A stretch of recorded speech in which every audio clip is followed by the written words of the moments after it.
فرمایا رسول اللہ صلی اللہ علیہ وسلم نے الماہر بالقرآن مع السفرۃ الکرام البررہ، فرمایا جو قرآن کا ماہر ہے، حافظ ہے یا ماہر ہے، اس کو بڑے خوبصورت انداز سے پڑھتا ہے، اس کو قرآن عربی لہجے میں پڑھنا آتا ہے، فرمایا اس کو اللہ قیامت والے دن اپنے وحی والے جو فرشتے ہیں نا، معزز فرشتے، ان کا ساتھ دے گا، اس کے ساتھ وہ مہمان نواز ہوں گے، اس کے مہمان نوازی وہ کرے گا۔ شان اللہ نے بتایا نہیں، اتنا بتا دیا اور باقی بتایا، باقی جو اجر و ثواب ہے یا وہ مقام ہوگا وہ تو اللہ نے اپنے پاس اس کا علم رکھا ہے۔ اور فرمایا والذی یقرأ القرآن، وہ بندہ جو قرآن پڑھتا ہے، ویتتعتع فیہ، اور اس میں وہ دشواری محسوس کرتا ہے، مشقت محسوس کرتا ہے، اٹکتا ہے، فرمایا لہو اجرانی، ایک حدیث میں آتا ہے لہو اجرانی، اس کے لیے 2 اجر ہیں، اور آگے لفظ ہے کہ مکمل 2 اجر ہوں گے، ایک اجر قرآن مجید کو پڑھنے کا، دوسرا اس کی مشقت کو برداشت کرنے کے باوجود مشقت برداشت کرنا اور چھوڑنا نہ، مشقت کو برداشت کرتے ہوئے اس کو بار بار پڑھتے رہنا حتیٰ کہ وہ زبان پر چڑھ جائے۔ اب ہمارے ہاں رویہ کیا ہے؟ جو حافظ قرآن ہوتا ہے اس نے تو محنت کر کے قرآن مجید کا علم حاصل کر لیا، اس کو اچھی آواز سے پڑھنا شروع کر دیا۔ اب جو ہمارا عمومی طبقہ ہے اور اکثریت یہ ہے جو قرآن کے حافظ نہیں ہے، بچپن میں جس انداز سے قرآن مجید پڑھا ہے اسی انداز سے ساری عمر پڑھتے چلے جاتے۔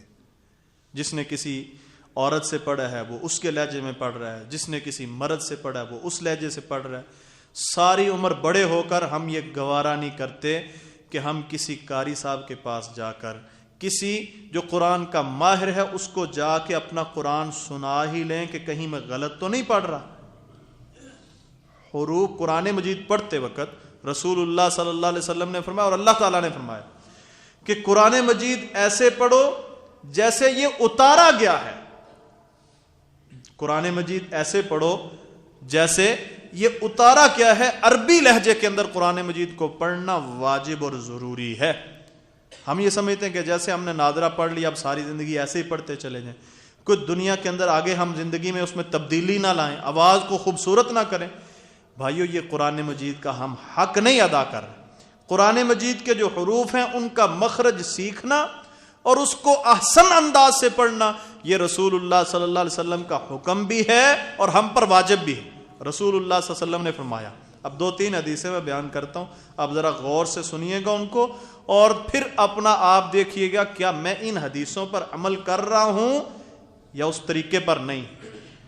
پہلی حدیث، رسول اللہ صلی اللہ علیہ وسلم نے فرمایا زینوا القرآن باصواتکم، کہ قرآن مجید کو اپنی خوبصورت آواز کے ساتھ پڑھو۔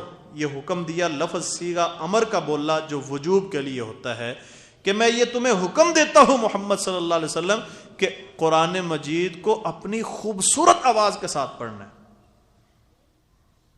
رسول اللہ صلی اللہ علیہ وسلم فرماتے ہیں، ایک یہ حدیث، دوسری حدیث اللہ کے رسول فرماتے ہیں ما اذن اللہ لشیء ما اذن لنبی یقرأ القرآن، اللہ تعالی اتنی کوئی بات توجہ سے نہیں سنتا، جتنی بھی قیمتی بات کوئی ہو اتنی توجہ سے نہیں سنتا جتنا قرآن مجید کو توجہ سے سنتا ہے جب نبی پڑھتا ہے۔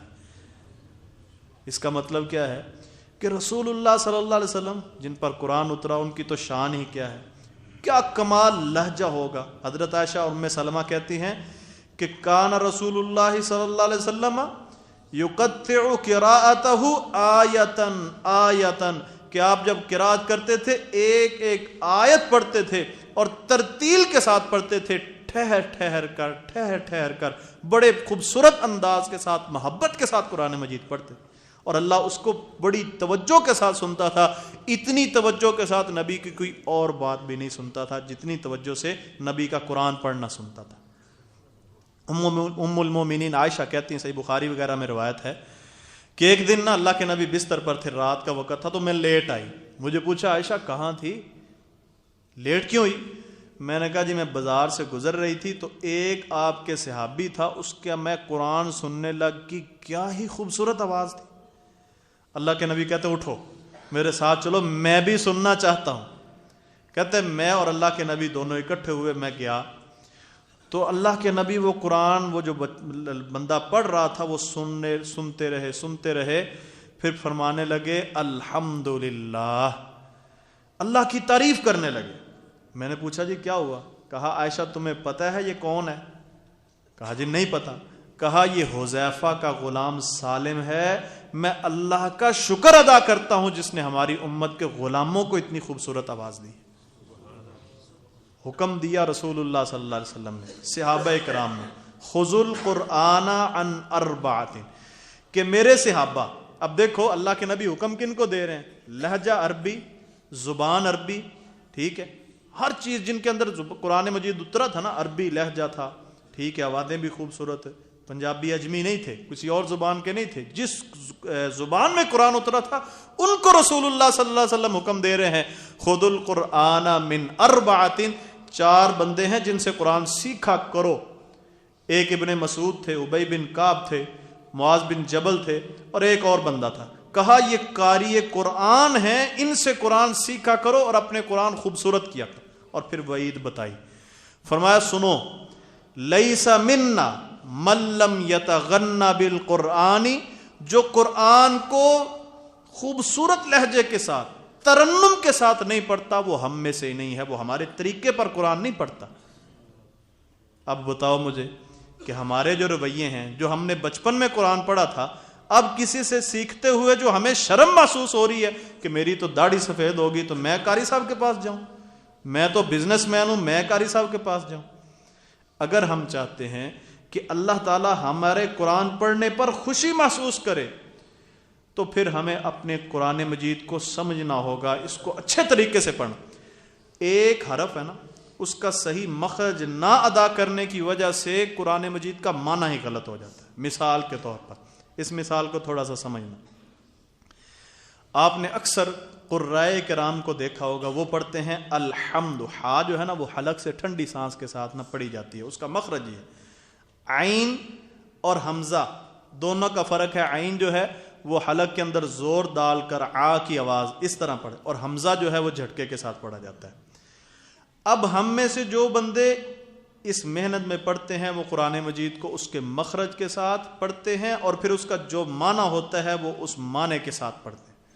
اب الحمدللہ, ہا اور ہا 2 چیزیں ہیں حروف تہجی کے اندر. ایک ہا ہے جس کو عموماً کہتے ہیں ہا حلوے والی, ٹھیک ہے, یہ ہا ہے, اور ایک ہا ہے 2 آنکھوں والی. دونوں کے معنی میں بھی فرق ہے, جب یہ لفظ کے اندر آئیں گے ان کے مخرج میں بولنے میں بھی فرق ہے. اب آپ اکثر خطیبوں کو آپ نے سنا ہوگا وہ کہتے ہیں الحمدللہ رب العالمین. الحمدللہ کا معنی کیا ہے؟ ہا کے ساتھ ہو تو معنی کیا ہوگا؟ سب تعریف اللہ رب العالمین کے لیے. اور اگر ہو الحمدللہ تو معنی ہوگا ساری ہلاکتیں اللہ رب العالمین کے لیے. نعوذ باللہ. یہ نقصان ہے قرآن مجید کے مخرج, حروف کے مخرج جو ہیں ان کو نہ سیکھنے کا. ہم تو اپنے شوق میں قرآن مجید کی تلاوت سارا دن کرتے رہتے ہیں, رمضان میں ساری رات پڑھتے رہتے ہیں, سارا دن پڑھتے رہتے ہیں. پہلے آتے ہیں مسجد میں قرآن مجید کی تلاوت ہو جائے, لیکن مخرج غلط پڑھ رہے ہیں قرآن مجید کو, ٹھیک ہے, ثواب کی بجائے وبال بنتا جائے. اللہ تعالی ہمیں سمجھنے کی, عمل کرنے کی توفیق عطا فرمائے, اور قرآن مجید کی تعلیم کو صحیح معنوں میں اور صحیح لہجے میں حاصل کرنے کی اور اس کو پڑھنے کی توفیق عطا فرمائے. جزاکم اللہ.